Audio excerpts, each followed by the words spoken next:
Este vídeo contém 7 dicas importantíssimas para você escolher o valor do salário da sua empregada doméstica ou do seu empregado doméstico também.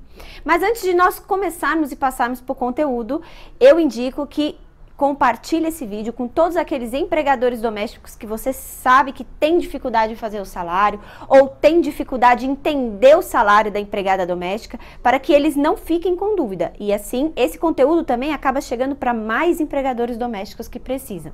Deixa aqui o seu curtir. E se você não se inscreveu nesse canal, ativa aqui a inscrição, ativa o sininho da notificação para que você fique por dentro de tudo da sua área, do seu lar, digamos, da parte da sua empregada doméstica. Agora vamos ao que interessa. A dica 1 que eu dou para você montar o salário da sua empregada doméstica é fazer um orçamento. E o que é fazer esse orçamento, Michele?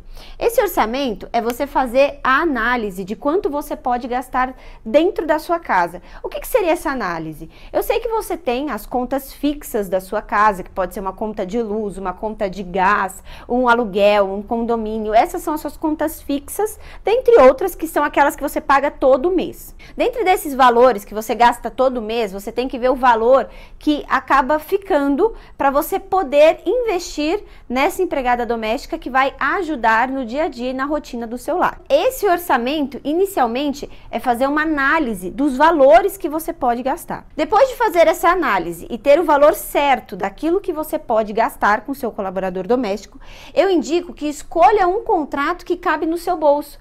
O que é esse contrato que cabe no seu bolso?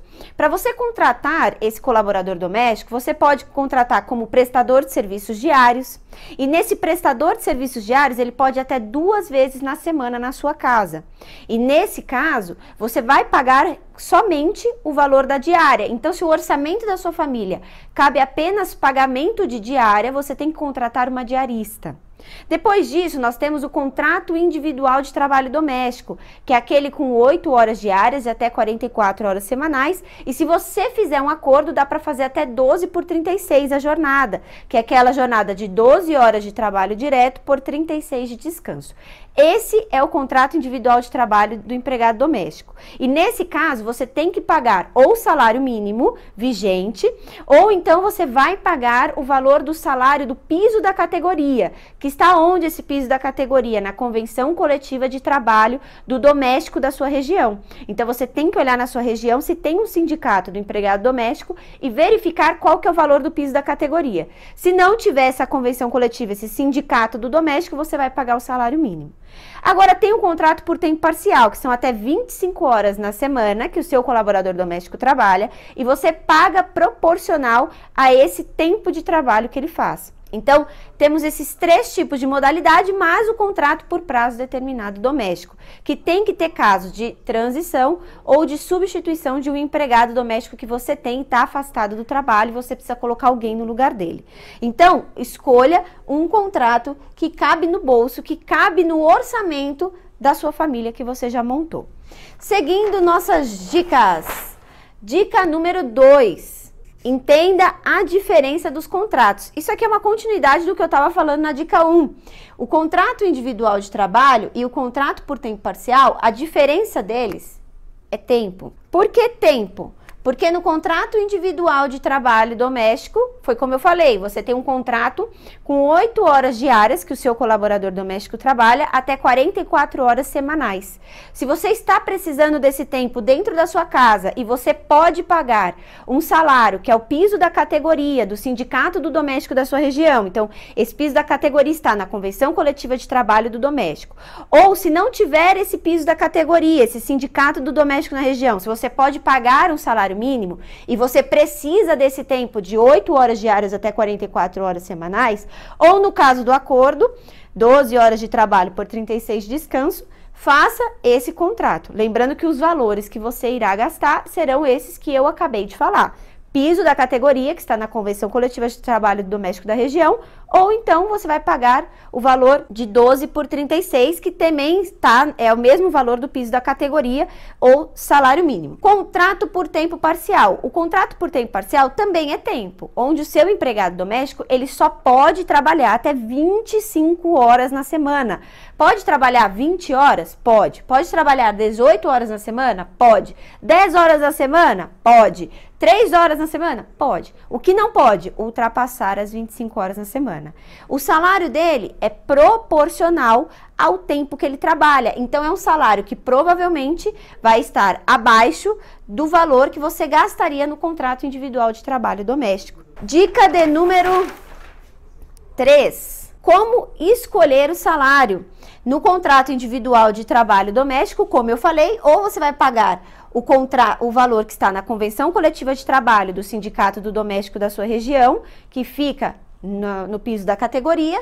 Não tendo essa convenção coletiva de trabalho, não tendo sindicato do doméstico da sua região, você vai pagar o valor do salário mínimo vigente à época da contratação. Agora, o contrato por tempo parcial, você tem que fazer a seguinte conta para saber qual o valor. Você vai pegar aqui, colocar o valor do salário, que no nosso exemplo é R$ 1.100, vai dividir por 44 para saber o valor, porque aqui, esse contrato aqui são 44 horas semanais. No nosso contrato por tempo parcial não pode ultrapassar de 25 horas semanais. Aqui nós temos o valor de 25 vezes as 25 horas que ele vai trabalhar na semana, nós temos o valor de R$ 625 como mínimo de salário para você pagar nesse proporcional. Lembrando que aqui nós usamos o exemplo de um salário de R$ 1.100, tá bom? Continuando, vamos para a próxima dica. Dica 4. Saiba que quando você contrata um empregado doméstico, e aqui tirando o prestador de serviços diários, a diarista, que você paga somente a diária, quando você contrata tanto um contrato individual de trabalho doméstico, um contrato por tempo parcial ou um contrato por prazo determinado doméstico, você tem que registrar no sistema do E-Social. No sistema do E-Social, você vai, quando você fechar a folha de pagamento, você vai pagar uma guia que chama Guia DAI, que é a guia de recolhimentos, que você geralmente conhece como guia de FGTS. Nessa guia DAI, além do valor do salário, você vai ter que fechar essa guia e pagar 8% do valor do salário de INSS, 0,8% de seguro-acidente, FGTS de 8%, FGTS compensatório, que não é 8%, é 3,2%.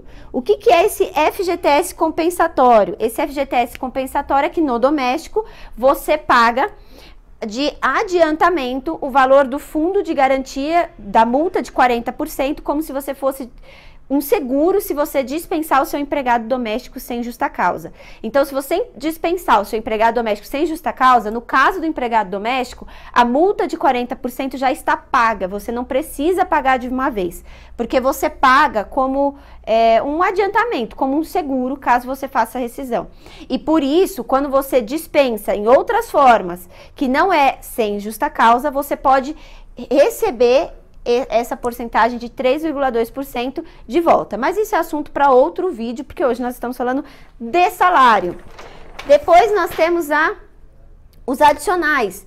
Fora o salário, nós temos que pagar também o adicional noturno. O adicional noturno é quando o seu colaborador doméstico, ele trabalha das 22 horas até as 5 horas da manhã.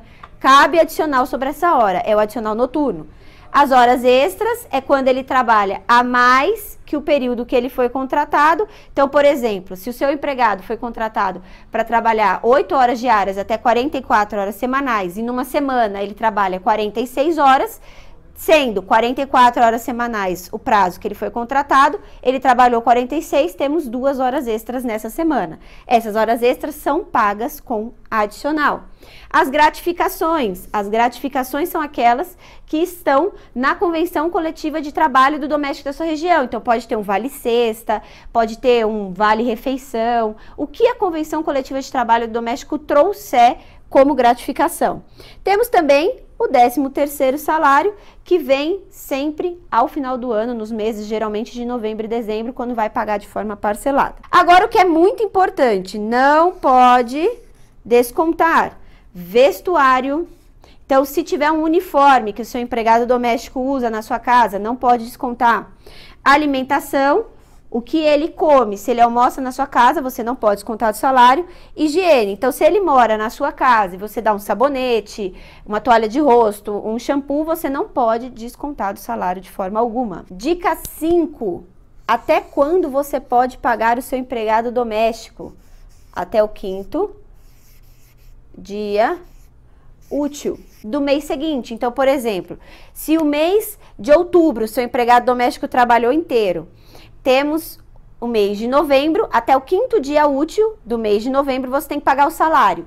E atenção, quando você fechar a folha de pagamento, tem a guia para pagamento. Essa guia, geralmente, ela vem com data para pagamento todo dia 7 do mês seguinte. Então, no nosso exemplo, ele trabalhou o mês de outubro, o salário até o 5º dia útil de novembro e a guia DAI, que é a guia de recolhimentos que nós já falamos nesse vídeo, ela é até o dia 7 do mês de novembro. Geralmente, ela vem sempre com o dia 7.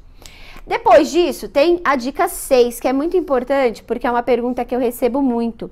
Muitos empregadores domésticos falam assim para mim: Michele, eu reduzi a jornada da minha empregada doméstica, tirei ela do contrato individual de trabalho doméstico, de 8 horas diárias, e passei ela para o contrato por tempo parcial, que eu quero que ela comece a trabalhar para mim até 20 horas na semana. Como eu reduzi o horário, eu posso reduzir salário? Não pode. Por quê? Porque o salário do empregado doméstico, ele tem uma proteção, não pode ser reduzido. Quando que eu posso reduzir? Quando eu alterei o contrato. Tem que contar com o auxílio do sindicato do doméstico da sua região. Por mais que você alterou o contrato, você sozinho, como empregador doméstico, não pode reduzir o salário. Precisa de contar com o sindicato do doméstico da sua região. Aí se você falar para mim: Michele, mas não tem sindicato do doméstico na minha região, então eu te indico que ligue no Ministério da Economia e verifique como que está sendo resolvido essa questão de diminuir o salário do empregado doméstico, porque você alterou o contrato na sua região.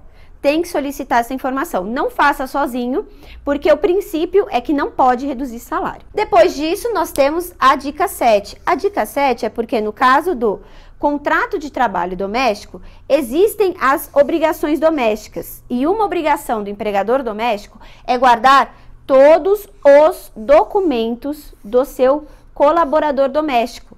E tem que guardar por pelo menos 5 anos esses documentos. Então, todos os pagamentos que você faz de salário, de guia, guarde todos os comprovantes, guarde todas as folhas de pagamento que estão assinadas. Essas obrigações são muito importantes. Essas 7 dicas precisam ser levadas a sério dentro da sua casa para que você possa sempre ter o controle do seu lar e ter a segurança de que está agindo da melhor maneira na sua contratação doméstica. Se você ficou com alguma dúvida nesse vídeo, me deixa aqui seu comentário. E se você precisa que eu fale sobre algum tema em específico para a sua casa, para ajudar no seu lar, também manda aqui no comentário que eu vou fazer mais vídeos. Curte esse vídeo, compartilha com quem precisa, se inscreva e eu te vejo no próximo vídeo.